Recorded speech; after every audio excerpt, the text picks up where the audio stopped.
അസ്സലാമു അലൈക്കും. ഞാൻ ആദിൽ അഹമ്മദ്, 16 വയസ്സുകാരനായ ഒരു വിദ്യാർത്ഥിയാണ്. അമുസ്ലിങ്ങളോട് മെറി ക്രിസ്മസ് എന്ന് പറയുന്നതിനെ സംബന്ധിച്ച് താങ്കൾ പ്രസംഗത്തിൽ നടത്തിയ പരാമർശത്തെക്കുറിച്ചാണ് എന്റെ ചോദ്യം. മെറി ക്രിസ്മസ് എന്ന് പറയുമ്പോൾ നമ്മളും യേശുവിനെ ദൈവപുത്രനായി അംഗീകരിക്കുന്നത് പോലെയാണ് എന്നാണ് താങ്കൾ പറഞ്ഞത്. നമ്മളും അവരിൽ ഒരാളായി പോകുമെന്നും താങ്കൾ പറഞ്ഞു. അതെനിക്കൊരു വേദനയായി തോന്നി. ഞാൻ മെറി ക്രിസ്മസ് എന്ന് പറയുന്നത് ബന്ധങ്ങൾ നന്നാക്കാൻ മാത്രമാണെന്ന് അള്ളാഹുവിന് കൃത്യമായിട്ടും അറിയാം. എന്റെ പ്രായക്കാരായവർ ക്രിസ്മസ് ആഘോഷിക്കാറില്ല. അവർ യേശുവിന്റെ ജന്മദിനം ചെറുതായിട്ട് ആഘോഷിക്കാറുണ്ടെങ്കിലും വലിയ ആഘോഷ പരിപാടികളൊന്നും തന്നെ നടത്താറില്ല. അപ്പോൾ മെറി ക്രിസ്മസ് എന്ന് പറയുന്നത് ദൈവദൂഷണമാകുന്നത് എങ്ങനെയെന്നൊന്ന് പറഞ്ഞു തരാമോ? ബന്ധങ്ങൾ വളർത്താനായി മെറി ക്രിസ്മസ് എന്ന് പറഞ്ഞുകൂടെ എന്നാണ് സഹോദരന്റെ ചോദ്യം. അപ്പോൾ നാളെ ബന്ധങ്ങൾ വളർത്തുവാൻ കള്ളു കുടിച്ചുകൂടെ എന്ന് ചോദിക്കും. എന്തുകൊണ്ടായിക്കൂടാ? എന്തുകൊണ്ട് പന്നിയിറച്ചി ഭക്ഷിച്ചുകൂടാ? എന്തുകൊണ്ട് അവരുടെ കൂടെ ചർച്ചിൽ പോയി യേശുവിനെ ആരാധിച്ചുകൂടാ? ദൈവത്തിനായി നിഷിദ്ധമായ കാര്യങ്ങൾ ഒന്നും ചെയ്യുവാൻ പാടില്ല. ലക്ഷ്യത്തിലെത്താൻ തെറ്റായ മാർഗങ്ങൾ ഉപയോഗിക്കരുത്. സഹോദര, അവർക്ക് നിഷിദ്ധമായ കാര്യങ്ങൾ നിങ്ങൾക്കും നിഷിദ്ധമാണ്. നിങ്ങൾ മെറി ക്രിസ്മസ് എന്ന് പറയുമ്പോൾ യേശു ക്രിസ്തു ജനിച്ചത് ഡിസംബർ 25 എന്നും അദ്ദേഹം ദൈവത്തിന്റെ മകനാണ് എന്നും അംഗീകരിക്കുകയാണ് അതിലൂടെ ചെയ്യുന്നത്. ഇത് ദൈവത്തിൽ പങ്കുചേർക്കലാണ്. അതെന്തുകൊണ്ടെന്നാൽ യേശു ദൈവത്തിന് ജനിച്ച പുത്രനാണ് എന്നാണ് ക്രൈസ്തവരുടെ വിശ്വാസം. അദ്ദേഹം ഒരുപക്ഷെ നല്ല ക്രിസ്ത്യാനിയായിരിക്കാം, ക്രൈസ്തവത പിൻപറ്റാത്ത മോശമായ ക്രിസ്ത്യാനിയായിരിക്കാം. അവർ ആഘോഷിക്കുന്നതിന്റെ കാരണം അത് യേശുവിന്റെ പിറന്നാളാണ് എന്ന് സങ്കല്പിച്ചിട്ടാണ്. അവരെന്തുകൊണ്ട് മറ്റൊരു തീയതിയിൽ ആഘോഷിക്കുന്നില്ല?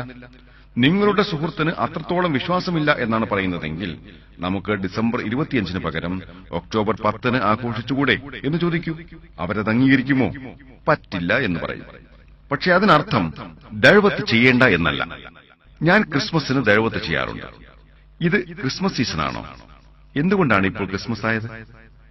ഇപ്പോൾ ക്രിസ്മസ് ആകുവാൻ കാരണം യേശു ക്രിസ്തു ജനിച്ചത് ഡിസംബർ 25 അതുകൊണ്ടാണ് ഞങ്ങൾ ആഘോഷിക്കുന്നത് എന്നവർ പറയും.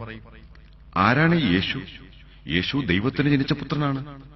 ബൈബിളിൽ നിന്നും യേശു സ്വയം ദൈവമാണ് എന്നോ എന്നെ ആരാധിക്കൂ എന്നോ സംശയരഹിതമായി പറയുന്ന ഒരു വചനമെങ്കിലും കാണിച്ചു തരാമോ എന്ന് ഞാൻ ചോദിക്കും. ഞാൻ ദൈവത്തെ ചെയ്യുന്നുണ്ട്. നിങ്ങൾ എന്തിനാണ് ദൈവത്തിനായി തെറ്റായ മാർഗങ്ങൾ ഉപയോഗിക്കുന്നത്? മെറി ക്രിസ്മസ് എന്ന് പറയുന്നത് തെറ്റാണോ എന്നാണ് ചോദ്യം. അതെ, അത് തെറ്റാണ്. എന്റെ അഭിപ്രായത്തിൽ 100% തെറ്റാണ്. ക്രിസ്മസ് എന്തിനാണ് ആഘോഷിക്കുന്നത് എന്നറിയില്ലെങ്കിൽ, മദ്യമാണെന്നറിയാതെ പെപ്സിയാണെന്ന് ധരിച്ച് ഒരു ഗ്ലാസ് മദ്യം കുടിച്ചാൽ അള്ളാഹു പുറത്തു തന്നേക്കാം. യുകെയിൽ ജീവിക്കുന്ന താങ്കൾക്ക് ക്രിസ്മസ് എന്താണ് എന്നറിയില്ലെങ്കിൽ എന്താണ് സഹോദര Christmas? Well, as of now, Why do you come from somewhere outside? Well, as of now, I think it stands for a Do you know commercial. what? Do I think you it know? stands for a commercial business. That's what it stands for. It stands for a commercial business, a place where people give each other presents. No, commercial. What is the excuse? No, don't. It's don't a beat around holiday. the bush. I am asking the question. Do you know? അത് സമ്മാനങ്ങൾ പരസ്പരം കൈമാറുന്ന കച്ചവട സ്വഭാവമുള്ള ഒരാഘോഷമാണ്. ഉരുണ്ടുകളിക്കരുത് സഹോദര. എന്തിനാണ് അവർ ആഘോഷിക്കുന്നത്? അത് യേശുവിന്റെ പിറന്നാളായിട്ട്. അപ്പോൾ നിങ്ങൾക്കത് അറിയാമെങ്കിൽ പിന്നെ അത് നിഷിദ്ധമാണ്. നിങ്ങൾക്കതറിയില്ലെങ്കിൽ അള്ളാഹു നിങ്ങൾക്ക് പുറത്തു തരും. മദ്യമാണെന്നറിയാതെയാണ് കുടിച്ചതെങ്കിൽ അള്ളാഹു നിങ്ങൾക്ക് പുറത്തു തരും. പക്ഷെ നിങ്ങൾ ബന്ധങ്ങൾ നിലനിർത്താനായി തെറ്റ് ചെയ്യുമ്പോൾ നിങ്ങൾ നരകത്തിൽ ഒരു സ്ഥലമുണ്ടാക്കി വെക്കുകയാണ് ചെയ്യുന്നത്.